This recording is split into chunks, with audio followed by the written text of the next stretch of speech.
Over all the earth you reign on high, every mountain stream, every sunset sky. But my one request, Lord, my holy aim, is that you reign in me again. Lord, reign in me, reign in your power over all my dreams. In my darkest hour you are the Lord of all I have. So won't you reign in me again?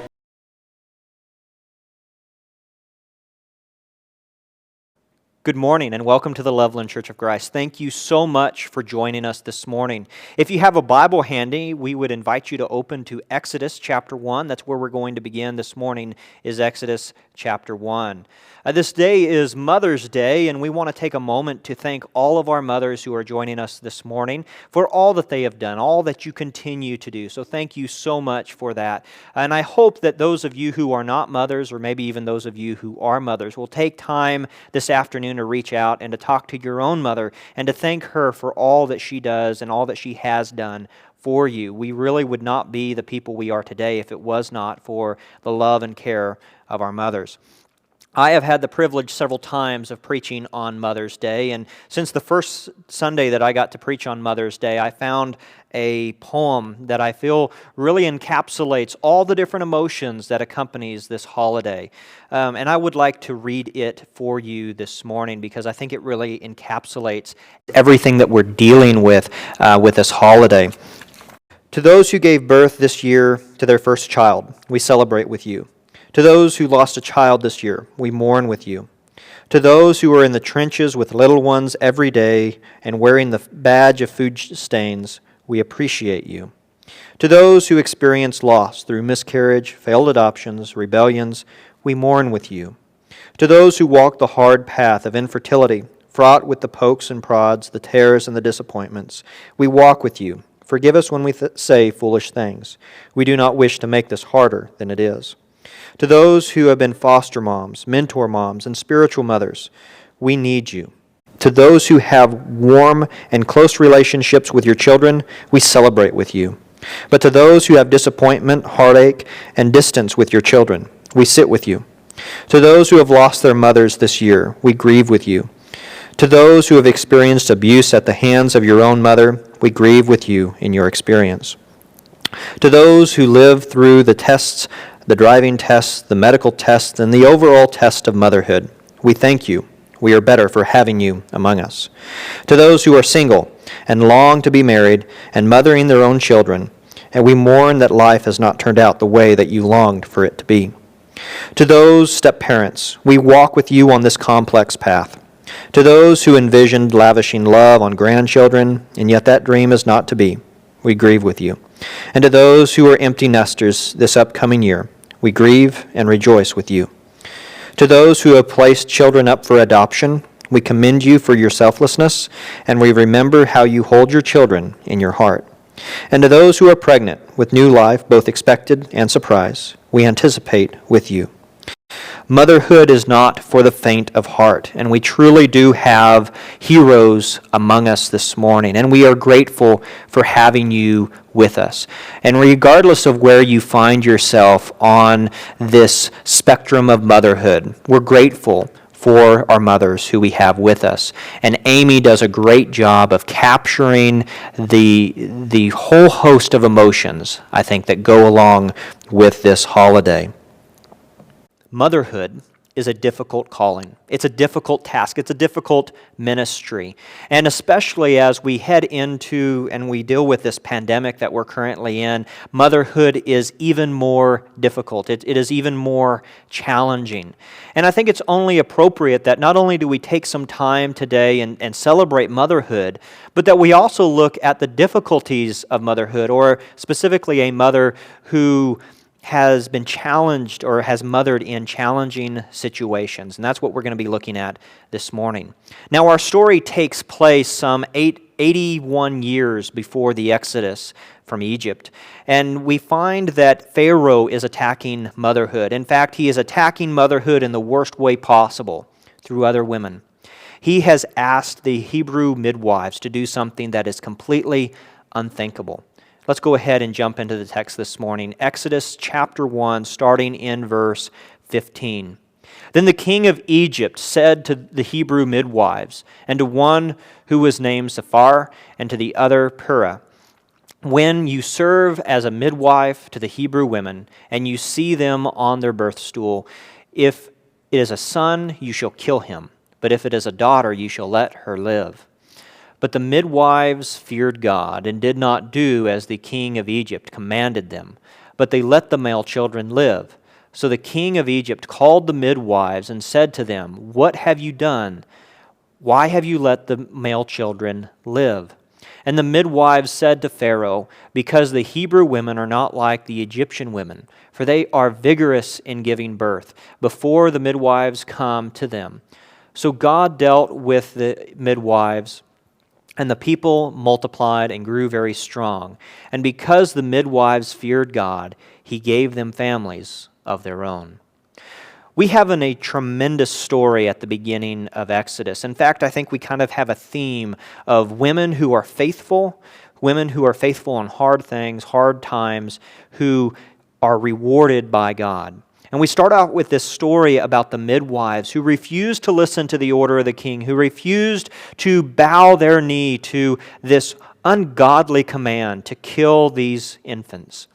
And these midwives were rewarded by God for their faithfulness, for the fact that they chose life over death. They chose to continue to help. They continued to serve, but they refused to carry out this horrid order that the king had commanded.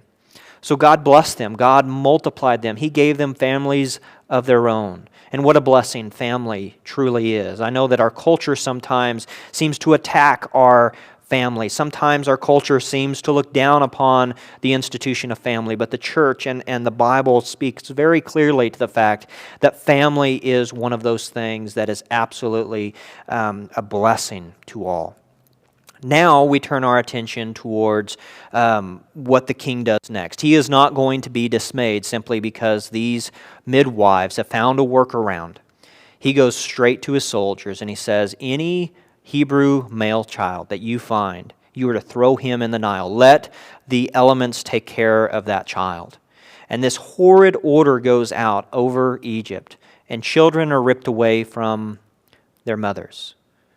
And this attack on the family continues. So we have so far two major attacks upon the institution of the family by Egypt. First, we have the institution of slavery. And then we have this order by the midwives to kill the male children. When the midwives will not carry that out, the king goes around them through the soldiers, and the children are then thrown into the Nile. What a horrific order that was. But we find another story here at the beginning of the Exodus of women in hard times, women in difficult situations who rise to the occasion and show themselves to have a strong faith in God. Let's go ahead here and look at Exodus chapter 2, starting in verse 1. Now a man from the house of Levi went and took his wife, a Levite woman. And the woman conceived and bore a son, and when she saw that he was a fine child, she hid him for 3 months. When she could hide him no longer, she took for him a basket made of brushels, and dabbed it with burnum and pitch, and she put the child in it, and placed it amongst the reeds by the river bank. And his sister stood at a distance to know what would be done to him. We normally focus upon the baby Moses in this situation, but instead I think we should be focusing upon the two women in his life. Jochebed, his mother, and his sister, Miriam, are two prime examples of great motherhood that I think we should take note of this morning. As Moses is being born, and we're not exactly sure when this order from the king came down, but that moment that should have been one of great joy, one of great anticipation, became one of sorrow, became one of anxiety, right? This child that she bore would be born into slavery at best, and at worst, if she gave birth to a son, he would be cast into the Nile, ripped from her arms. I imagine what it was like for her when she gave birth to him, as the midwife handed her this perfect baby boy and said, "You have a son."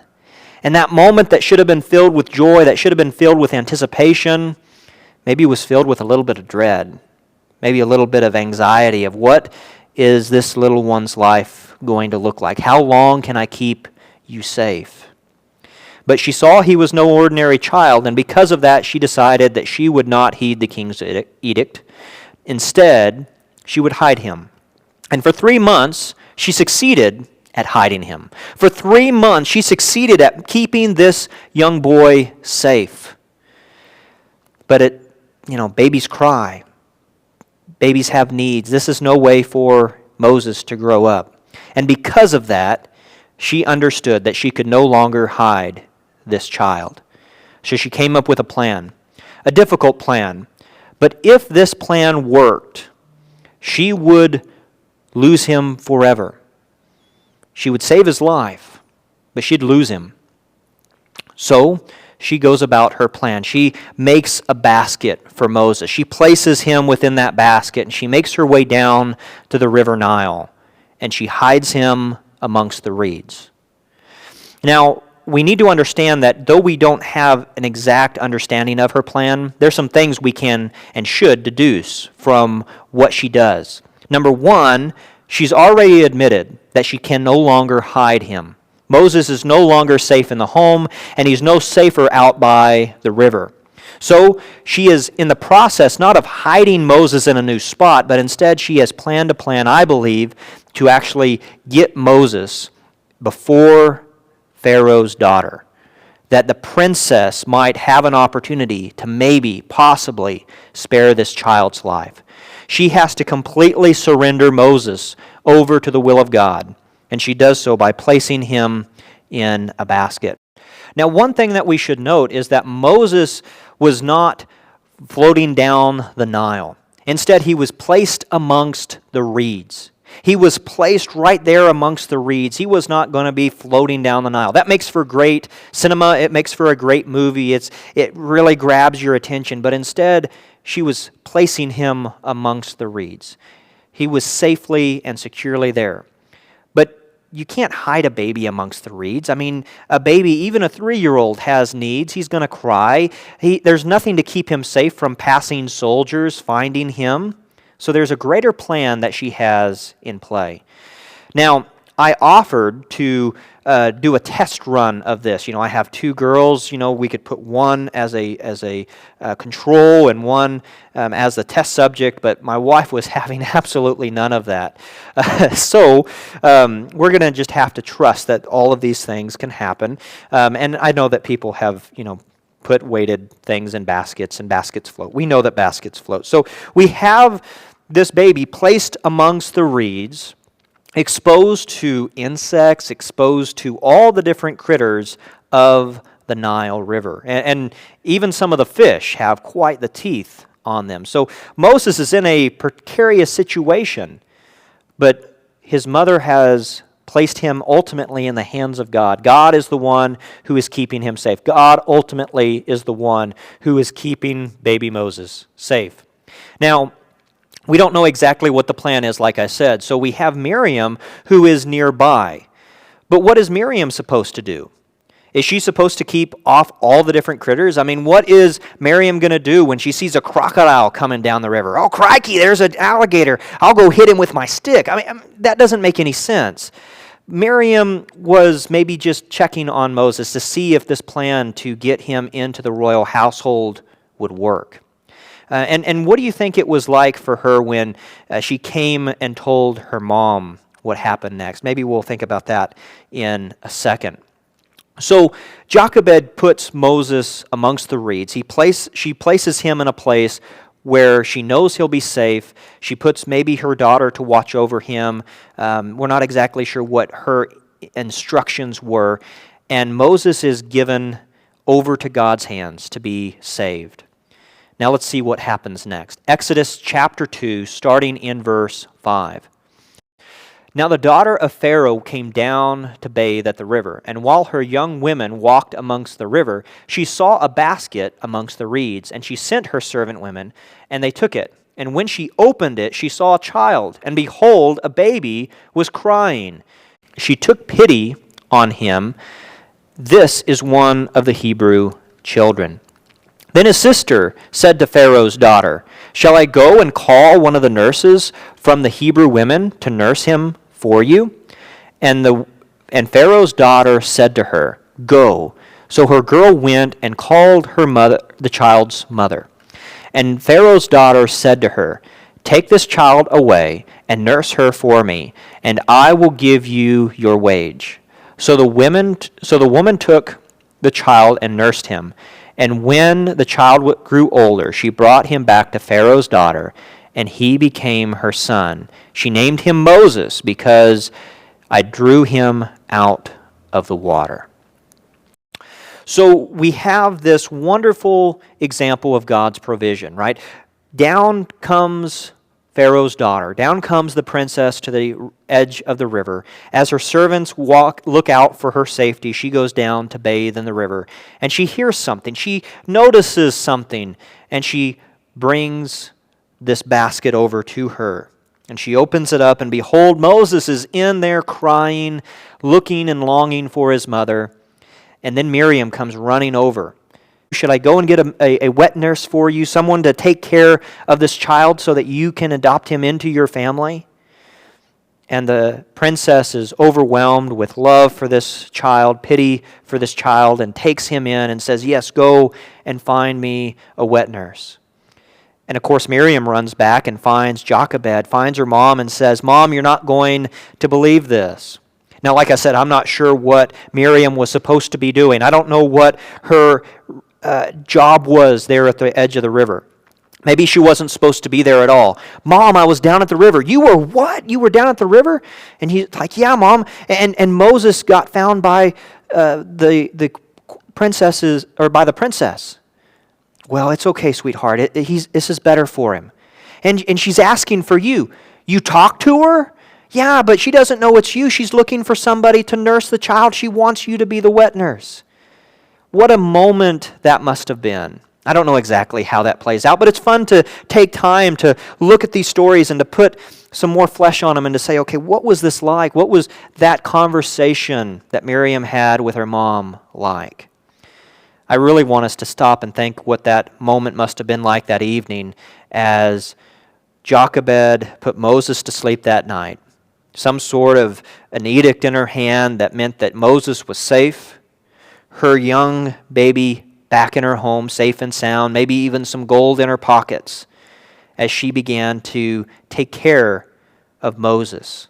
What a wonderful opportunity. What a wonderful blessing that was. Not only did God protect Moses, not only was he going to be raised in the royal household and no longer be a slave, but he would be able to be raised by his mom, paid service by his mom, in order for several more years. Now, we don't know exactly how long Moses stayed with Jochebed until he was weaned, which could be anywhere from 2 years to 6 years, depending on the situation.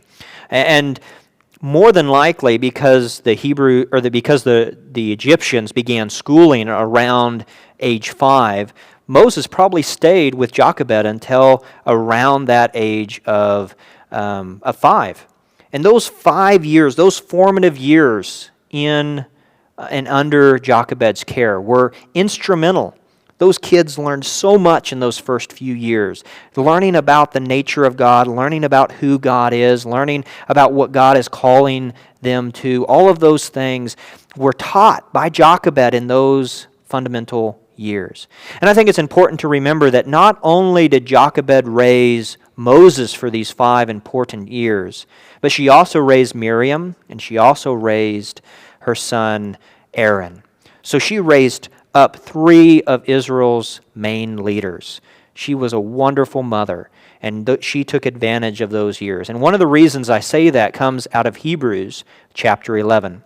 In Hebrews chapter 11, starting in verse 23, we read, "And by faith Moses, when he was born, was hidden for 3 months by his parents, because they saw that he was a beautiful child, and they were not afraid of the king's edict. And by faith, Moses, when he had grown up, refused to be called Pharaoh's daughter, choosing rather to be mistreated with the people of God than to enjoy the fleeting pleasures of sin. He considered the reproach of Christ of greater wealth than all the treasures of Egypt, for he was looking forward to his reward. For by faith he left Egypt, not being afraid of the king's anger, and he endured, seeing him who is invisible. By faith he kept the Passover and sprinkling of the blood, so that the destroyer of the firstborn might not touch them. By faith the people crossing the Red Sea on dry land, but the Egyptians, when they attempted to do the same, were drowned. What an example of faith Jochebed is. So often we focus upon Moses, but the faith of Jochebed to surrender her son not once, but twice to the will of God, to place him in a basket, hoping, praying that God would work on the heart of whoever found him to take pity upon this child. That she would then raise him for 5 years around and then surrender him back to the palace to be raised by those that the Jewish people would have considered their enemy, their oppressors, hoping that one day maybe he would come back. And it seems that he chose to not be known as Pharaoh's daughter. Those important years of being raised by Jochebed fundamentally changed the trajectory of Moses' life. Motherhood is a difficult calling. And when we look at her example, we see just that. We see the wonderful example that she gives us of what we should seek to emulate, of giving our children over to God, that God might bless them, that God would send them on the trajectory that He is calling them to. Maybe not the ones that we would call them to. Jochebed was willing to surrender Moses over. And because of that, she changed history. She was not just the mother of Moses, one of the greatest leaders of all times, but instead she was also the mother of the first high priest of Israel and the line of the high priest. And don't forget Miriam, who was a prophetess, a leader amongst the women of Israel, an accomplished poet and musician.